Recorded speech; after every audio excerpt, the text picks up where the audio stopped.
ধনতেরাসের মতো শুভ দিনে আপনি অবশ্যই আপনার শরীরে একটি সাতমুখী রুদ্রাক্ষ ধারণ করুন।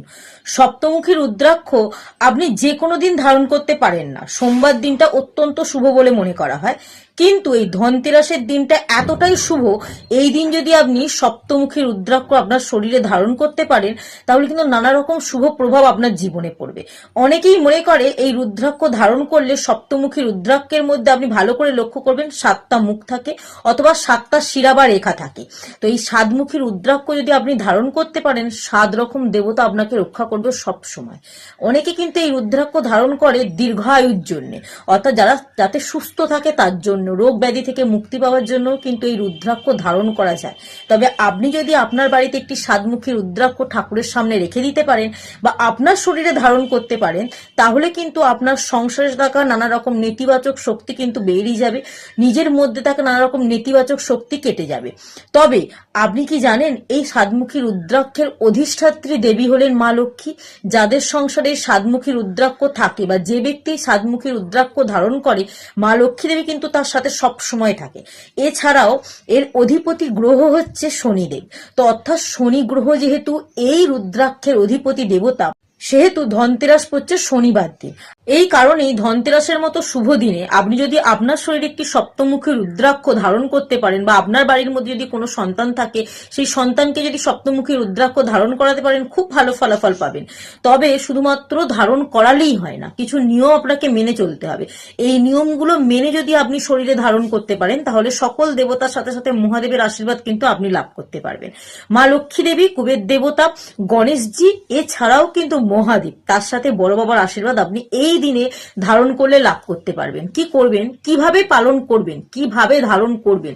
ধারণ করার আগে আপনাকে মনে রাখতে হবে গঙ্গা জল অথবা কাঁচা দুধে কিন্তু এই রুদ্রাক্ষটাকে ধুয়ে পরিষ্কার করে নিতে হবে। পরিষ্কার করার পর কিন্তু আপনি ঠাকুরের স্থানে রেখে দেবেন। তারপর আপনি নিজেকে আগে শুদ্ধ করে শুভ্র বস্ত্র পরবেন, তারপর কিন্তু আপনি ধারণ করবেন। তবে ধারণ করবেন কিসে? পশম অথবা সিল্কের সুতোই কিন্তু আপনি ধারণ করতে পারেন। খুব ভালো হয় যদি রূপো বা সোনার যে কোনো তারের মধ্যে আপনি ওটা ধারণ করে শরীরে পড়েন, খুব ভালো ফলাফল হয়।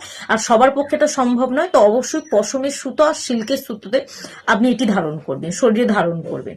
তবে ধারণ করার পর আপনি কি করবেন? যখন রাতে ঘুমাতে যাবেন, রুদ্রাক্ষ পরে ঘুমানো সম্ভব নয়, তো রাতে ঘুমাতে যাবার আগে রুদ্রাক্ষ খুলে ঠাকুরের স্থানে রেখে আবার সকালবেলা চান সেরে রুদ্রাক্ষটা পরবেন। চান করতে যাওয়ার সময় কিন্তু রুদ্রাক্ষ পরে স্নান করা উচিত নয়। যখন রুদ্রাক্ষ পরিষ্কার করবেন, ভুল করেও কিন্তু আপনি সাবান দিয়ে পরিষ্কার করবেন না। এছাড়াও আপনি মহিলাদের যখন মাসিক চলে, সেই সময় রুদ্রাক্ষ ধারণ করা কিন্তু একদমই উচিত নয়।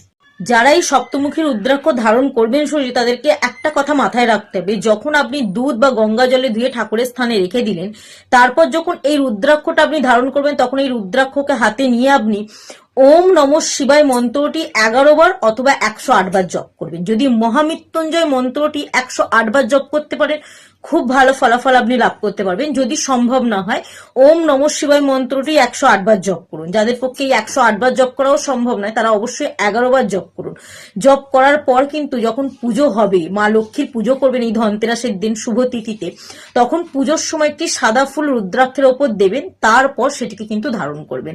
এই ধারণ করার ফলে কিন্তু আপনার মধ্যে থাকা নেতিবাচক শক্তি, আপনার সংসারের মধ্যে থাকা নেতিবাচক শক্তি দূর হবে, আপনি দীর্ঘায়ু লাভ করতে পারবেন, শরীরের মধ্যে থাকা নানা রকম রোগ ব্যাধি আস্তে আস্তে মুক্ত পাবে, অর্থাৎ মুক্তি পাবে। তো অবশ্যই যে কোনো কাজ কিন্তু বিশ্বাস, ভক্তি এবং শ্রদ্ধার সাহায্যে করলেই সে কাজ কিন্তু খুব সহজে সফলতা লাভ করতে পারে।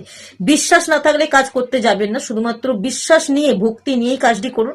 দেখবেন জীবনে নানা রকম সমস্যা থেকে কিন্তু আপনি মুক্তি পাবেন মা লক্ষ্মী দেবীর আশীর্বাদে, মহাদেবের আশীর্বাদে, কুবের দেবতার আশীর্বাদে, বড় বাবার আশীর্বাদে।